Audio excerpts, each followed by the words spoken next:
বাজছে নির্বাচনী দামামা। নির্বাচনের দ্বারপ্রান্তে দাঁড়িয়ে আমরা ক্ষমতার মসনদে কাকে দেখতে চায় এবারের তরুণ প্রজন্ম, এই বিষয়গুলোকে আপনাদের সামনে তুলে ধরতেই আমাদের আজকের আয়োজন the voice of JNG powered by foodie. স্বাগত জানাচ্ছি আমি আফরিন জান্নাত। তরুণদের নতুন রাজনৈতিক বন্দোবস্ত এবারে কোন পথে, আজকে আমরা এই বিষয় নিয়ে আলোচনা করব। এই বিষয় নিয়ে আলোচনার জন্য আজ আমাদের সাথে রয়েছেন জাতীয় নাগরিক পার্টির সিনিয়র যুগ্ম আহ্বায়ক সামান্তা শারমিন। সামান্তা, স্বাগত আপনাকে। Thank you. আপনাদের দলের বর্তমানে কি অবস্থা, শুরুতেই সেই বিষয়টি জানতে চাইব। দেখা যাচ্ছে যে জামাতের সাথে জোটবদ্ধ হওয়াকে কেন্দ্র করে অনেকেই নির্বাচন থেকে সরে দাঁড়িয়েছেন, একের পর এক পদত্যাগের খবর আসছে এবং আপনি নিজেও নির্বাচন থেকে সরে দাঁড়িয়েছেন। কেন এরকম একটি পরিস্থিতি তৈরি হলো এবং সার্বিকভাবে মনে হচ্ছিল যে দলের মধ্যে অস্থির অবস্থা বিরাজমান, এখনও কি সেই অবস্থা বিরাজ করছে কিনা? ধন্যবাদ আপনার প্রশ্নের জন্য। একুশে টেলিভিশনের কলাকুশলী এই অনুষ্ঠানের এবং যারা দর্শক সবাইকে সালাম ও শুভেচ্ছা, আপনাকেও সালাম ও শুভেচ্ছা। আসলে আপনারা জানেন যে ত্রয়োদশ সংসদ নির্বাচনকে কেন্দ্র করে, যদিও এই নামটি নিয়ে আপনার সমূহ আপত্তি আছে, এই নির্বাচনকে কেন্দ্র করে জাতীয় নাগরিক পার্টি জামাতের সাথে একটি 11 দলীয় জোটে অংশ নিয়েছে। এই জোটকে কেন্দ্র করে পার্টির অনেক যারা নেতাকর্মীরা আছেন তারা প্রতিক্রিয়া দেখিয়েছেন এবং অনেকে একদম ফর্মাল প্রতিক্রিয়াও দেখিয়েছেন। কেউ কেউ ভিতরে কাজ করছেন বা কথা বলছেন, কিন্তু আসলে পাবলিকলি আসলে তাদের হয়তো এই গ্রহণযোগ্যতা বা ফেসটা হয় নাই, সে কারণে তাদের মন্তব্যগুলো আসছে না। কিন্তু একটা বিষয় হচ্ছে যে পার্টিটা আসলে একটা মধ্যমপন্থী, একটা সেন্ট্রিস্ট আইডিওলজির বা পোস্ট আইডিওলজিক্যাল একটা জায়গা থেকে কিন্তু এই পার্টিটা গড়ে উঠেছিল।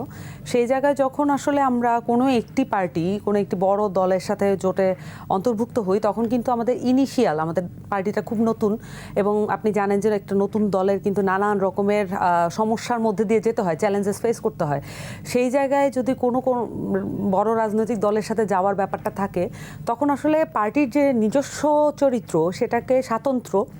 সেটাকে বজায় রাখা, নতুন করে তৈরি করা, এটা কিন্তু আসলে একটু হুমকির মুখে পড়ে এবং এইটাকে কেন্দ্র করে আমাদের প্রতিক্রিয়াটা ছিল এবং আমরা কয়েকজন নারী নেত্রীও গিয়েছিলাম তাদেরকে জানাতে, কিন্তু এখানে নারী হিসেবে যাওয়া হয়নি, কিন্তু আমরা আসলে আমাদের জায়গা থেকে জানিয়েছিলাম।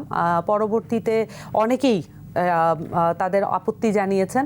যেহেতু আমাদের দল একদম শুরু থেকে এখন পর্যন্ত আহ্বায়ক নিজে এবং অন্যান্য নেতারাও বারবার বলেছেন 300 আসনে একক প্রার্থী ঘোষণা করা হবে, আপনারা বারংবার এগুলো একাধিকবার শুনেছেন, সেই জায়গা থেকে কিন্তু এই প্রতিক্রিয়াটা ছিল। আমরা চাই নাই যে কোনো ধরনের স্ট্যাবলিশমেন্টের সাথে যুক্ত এরকম কোনো প্রতিষ্ঠিত রাজনৈতিক দলের সাথে নতুন একটি রাজনৈতিক দলের জোট হোক, যাতে করে তার স্বাতন্ত্র্য আসলে হুমকির মুখে পড়ে, এটা আমরা চাইনি। কিন্তু তারপরও জোট এগিয়ে যাচ্ছে এবং নির্বাচনে তারা অংশগ্রহণ করবে, এটাই দেখতে পাচ্ছি। তাহলে আপনি যেটাকে হুমকি বলে চিন্তা করছেন যে স্বতন্ত্র হুমকির মুখে পড়লো কিনা, এখন কি তাহলে দলের মধ্যে দুটো ভাগ হয়ে গেল কিনা?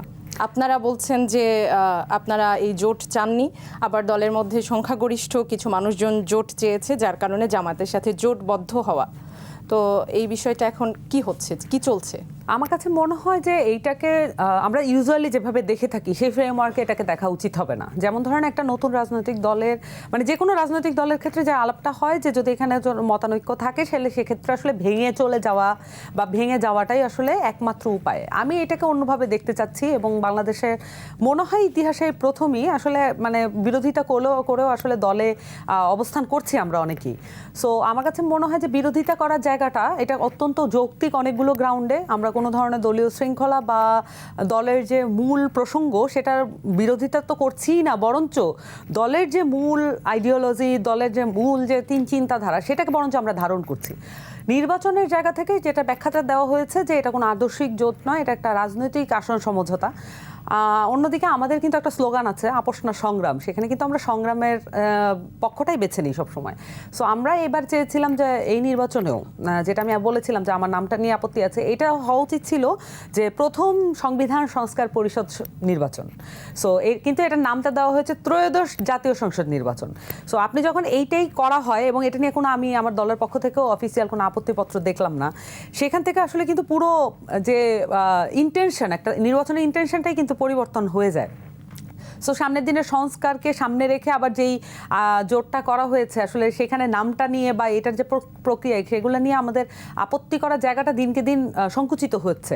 এনসিপি যখন নিজের যে সক্ষমতা নিজস্ব বলয়ে যখন চলতো তখন আসলে এনসিপির কথা বলার যে ফ্রিডম সেটা অনেক বেশি থাকতো। আমরা সব কিছু নিয়ে আসলে রাষ্ট্রের যতগুলো ঘুণে ধরা প্রতিষ্ঠান আছে সব কিছু নিয়ে আমরা আলাপ করতে পারতাম। আমি এটাকে ভেঙে যাওয়া বা এই জায়গায় এইভাবে দেখতে চাইবো না, এবং আমি চাই যে এটা ভবিষ্যতেও না হোক।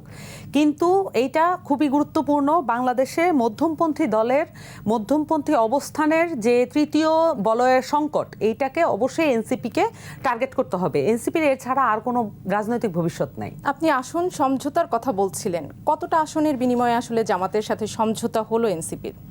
প্রথমত এই উত্তরটা আমি দিব না, কারণ হচ্ছে আমি নির্বাচন এবং নির্বাচনের সংশ্লিষ্ট সকল ধরনের কার্যক্রম থেকে নিজেকে বিরত রেখেছি, এবং আমি এটা একরকমের সবাইকে বলেই আমি এটা বিরত থেকেছি। সো এখানে নির্বাচন পরিচালনা কমিটির একজন হেড আছেন এবং সেই সাথে উনি মুখপাত্রও বটে। সো আমার মনে হয় যে দলের পক্ষ থেকে এইসব বিষয়ে মন্তব্য ফরমালি ওনার পক্ষ থেকেই আসা উচিত।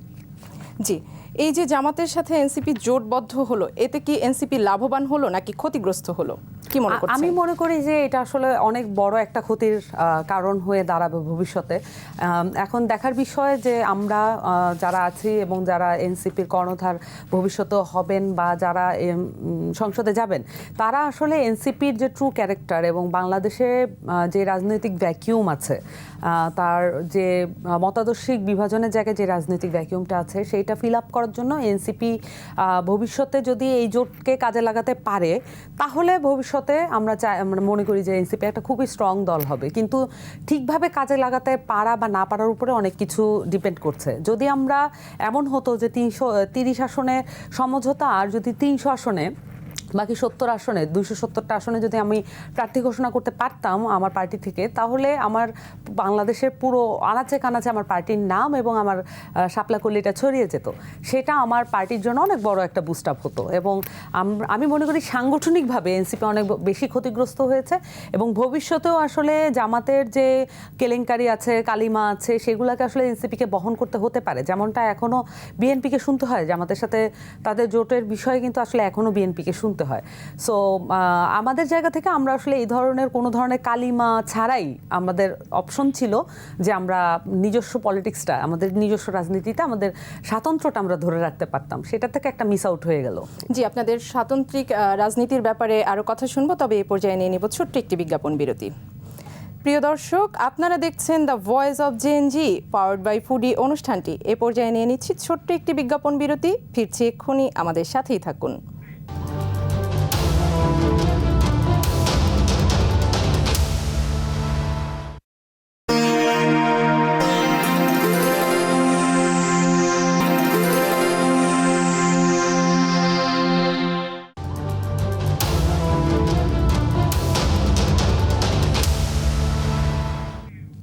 দর্শক, বিরতির পর আবারও আপনাদের সবাইকে স্বাগত জানাচ্ছি। আপনারা দেখছেন the voice of JNG powered by foodie অনুষ্ঠানটি।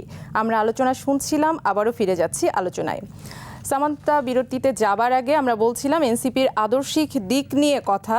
এবারের নির্বাচনকে ঘিরে কিন্তু আমরা একটু ভিন্ন বাস্তবতা দেখতে পাচ্ছি কেউ কেউ নিজেদের দল বিলুপ্ত করে অন্য দলে যোগ দিচ্ছে, আবার কেউ বা নিজেদের আদর্শকে জলাঞ্জলি দিচ্ছে। এখন ক্ষমতার মসনদে বসাই কি একমাত্র উদ্দেশ্য কিনা?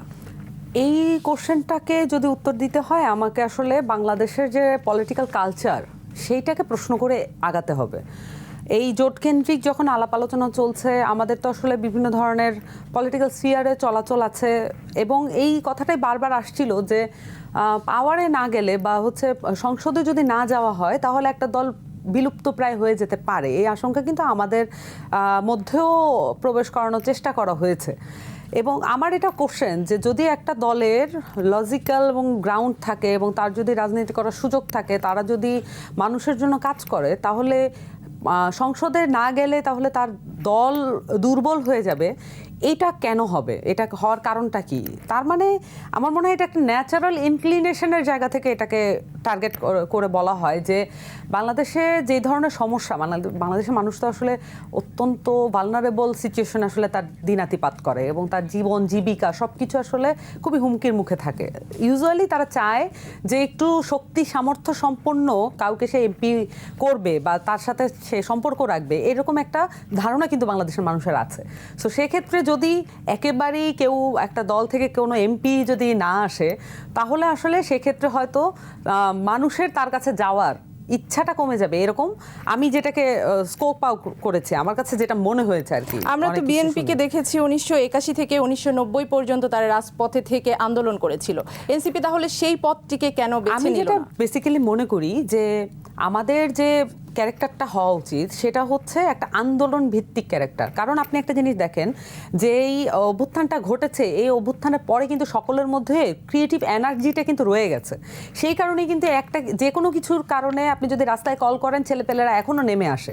সো এই যে ইয়াং জেনারেশনের যে এনার্জিটা আছে এখনও, সেই এনার্জিটা কাজে লাগানোর উপায় ছিল বিভিন্ন ধরনের সামাজিক এবং রাষ্ট্রীয় নিপীড়নের বিরুদ্ধে ছোট ছোট করে আন্দোলন ডেভেলপ করা। এবং এনসিপির ক্যারেক্টারটা আসলে ওই আন্দোলন এবং অভ্যুত্থান কেন্দ্রিকই হওয়ার কথা ছিল, কিন্তু এটাকে আসলে পাওয়ারের দিকে সেন্ট্রিক করা, এটা যদি একটা অংশ মেনটেন করতে পারে এবং এটাই যদি দলের মূল অংশ না হয়, সেক্ষেত্রে কিন্তু আন্দোলন সেন্ট্রিক যেটা হবে সেটা আরেকটা বড় অংশ দখল করে থাকতে পারে। আমার কথা কি বোঝা যাচ্ছে? যেমন ধরেন একটা অংশ যদি এমপি কেন্দ্রিক বা হচ্ছে পাওয়ার সেন্ট্রিক হয়, আর দলে আরেকটা অংশ থাকা উচিত যে অংশটা আসলে সেই মুভমেন্টগুলো গড়ে তুলবে, যারা আসলে রিয়েলি পিপলের সাথে কানেক্টেড থাকবে এবং ট্রু এনসিপির যে মূল ধারাটা সেটা বহন করে চলবে।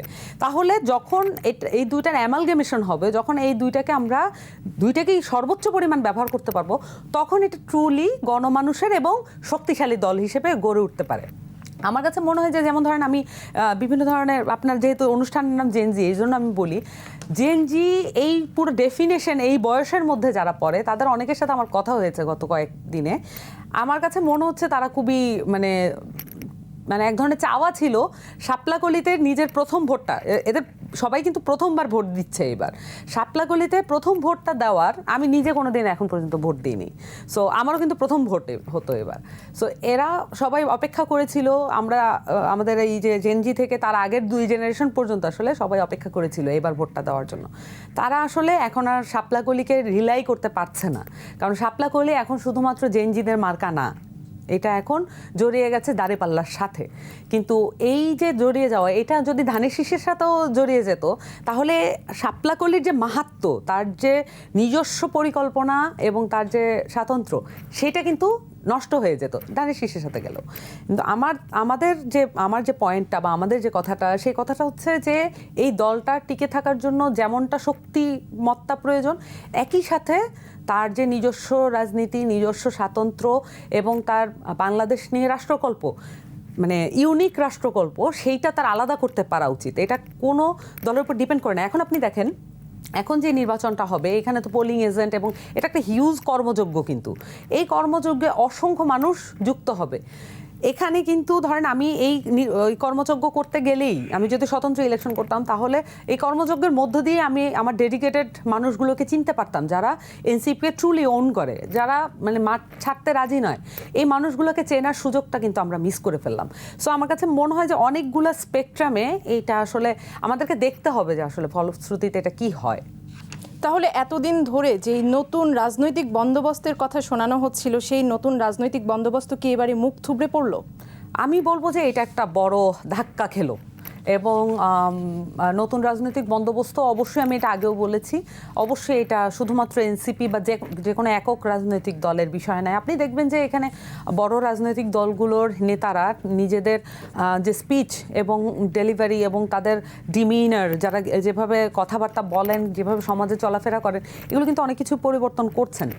কতটা স্থায়ী হবে এটা সময় বলে দেবে, কিন্তু এই যে পরিবর্তন করার জন্য আগ্রহী হওয়া, এইটা কিন্তু এক ধরনের নতুন রাজনৈতিক বন্দোবস্ত না, তবে এটা যাত্রা বলতে পারেন। সো সেই জায়গা থেকে আমি বলবো যে এখনও কিছুটা দেখার সময় বাকি আছে। তবে এনসিপির জায়গা থেকে, আমি যেহেতু এনসিপিকে একদম হোল হার্টেডলি ওন করি, সেই জায়গা থেকে কিন্তু আসলে এটা বলতে হবে যে কিছুটা আমরাই সেই ভ্যানগার্ডটা ছিলাম। মানুষ আমাদেরকেই ওই নতুন রাজনৈতিক বন্দোবস্তে, যেহেতু আমরাই বলেছি, আমরাই ওই ভ্যানগার্ডটা ছিলাম, সেই জায়গা থেকে কিছুটা আমরা পিছিয়ে গেলাম। এখন পরবর্তীতে আগাতে পারি কিনা শক্তিমত্তা সহ, এটা আসলে একটু সময়ের জন্য ছেড়ে দিতে হবে। তাহলে কি আপনাদের মধ্যে কেউ কেউ মনে করছেন যে পিছিয়ে গেছেন, আবার কেউ কেউ মনে করছে যে নির্বাচনে বিজয়ী হওয়াটাই মূল লক্ষ্য? এখানে এই জায়গায় হচ্ছে মাইন্ডসেটের একটা পার্থক্য আছে। যেমন ধরেন আমি যেটা বললাম, এমপি কেন্দ্রিক বা হচ্ছে মন্ত্রী কেন্দ্রিক দলের কোরাম দাঁড়ায় এবং দলের যে পুরো পাওয়ার স্ট্রাকচারটা দাঁড়ায়, এটা কিন্তু আপনারা দেখেছেন, আগে দেখেছেন না? সো নতুন একটা দল মানে কিন্তু সেটআপটা কিন্তু আগেরই আছে, যেমন পুরাতন রাজনৈতিক দলগুলোর ওই সেটআপটাই আছে, মানে মন্ত্রী ভিত্তিক বা এমপি ভিত্তিক বা হচ্ছে পাওয়ার সেন্ট্রিক বা একটা ফ্যামিলি কেন্দ্রিক, এই জিনিসটা কিন্তু মানে বাংলাদেশে অলরেডি বিদ্যমান। এইটাকে চ্যালেঞ্জ করার কতটুকু মাত্রায় আমরা চ্যালেঞ্জ করতে পারবো কি পারবো না, এইটার বিবেচনায় অনেকে মনে করছেন যে এখন পাওয়ারে যাওয়াটা বা পাওয়ারের একটা অংশে নিজেদেরকে শক্তিশালী করা, দলটা টেকানোর জন্য অনেক বেশি জরুরি। এইটা নিয়ে আমার আর্গুমেন্ট আছে, কারণ একটা হচ্ছে পাওয়ার সেন্ট্রিক করার, এইটা হচ্ছে সংসদ কেন্দ্রিক বা পার্লামেন্ট কেন্দ্রিক একটা বলয় দাঁড়াবে। কিন্তু আমাদের এনসিপির জন্য যেটা সবচেয়ে বেশি জরুরি ছিল, 300 আসনে যদি আমি প্রার্থী দিতাম আমার 64 জেলায় এবং 495টা উপজেলায় এবং আরও যত ওয়ার্ড আছে, আমার সংখ্যাটা মনে নাই, এই সবগুলো ওয়ার্ডে আমাদের একদম ডেডিকেটেড মানুষ দাঁড়াতো। কারণ এই নির্বাচনে আমি যেটা প্রেডিক্ট করতে পারছি, নিরাপত্তা সহ অনেকগুলো ইস্যু কিন্তু সামনে চলে আসবে। তো সেই জায়গায় কিন্তু আমার ডেডিকেটেড কর্মী চেনা এবং হচ্ছে যারা এখানে প্রমিনেন্ট হয়ে উঠবে এবং যাদের স্পিচ অনেক বেশি ভালো, মানুষকে কনভিন্স করার ক্ষমতা অনেক ভালো, তাদেরকে আমি চিনতে পারতাম এবং তাদেরকে দিয়ে পরবর্তীতে আমার সাংগঠনিক ভিত্তি অনেক দাঁড়াতো। এখন আমরা হচ্ছে আপনার নিরাপত্তা ইস্যু নিয়ে কথা বলবো এবং আপনাদের সাংগঠনিক পরিস্থিতি নিয়েও কথা বলবো, তবে এই পর্যায়ে নিয়ে নিব আরও একটি বিজ্ঞাপন বিরতি। প্রিয় দর্শক, আপনারা দেখছেন the voice of JNG powered by foodie অনুষ্ঠানটি। এ পর্যায়ে নিয়ে নিচ্ছি আরও একটি বিজ্ঞাপন বিরতি। ফিরছি এক্ষুনি, আমাদের সাথেই থাকুন।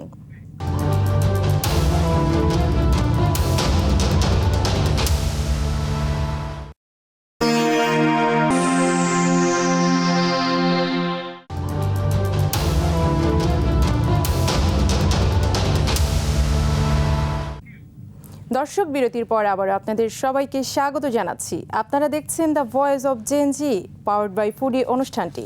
আমরা আলোচনা শুনছিলাম, আবারও ফিরে যাচ্ছি আলোচনায়। সামান্তা, আপনি নিশ্চয়ই অবগত আছেন এবং বিভিন্ন গণমাধ্যমেও আমরা দেখেছি এক ধরনের একটা আলোচনা চলেছে বেশ কিছুদিন ধরে।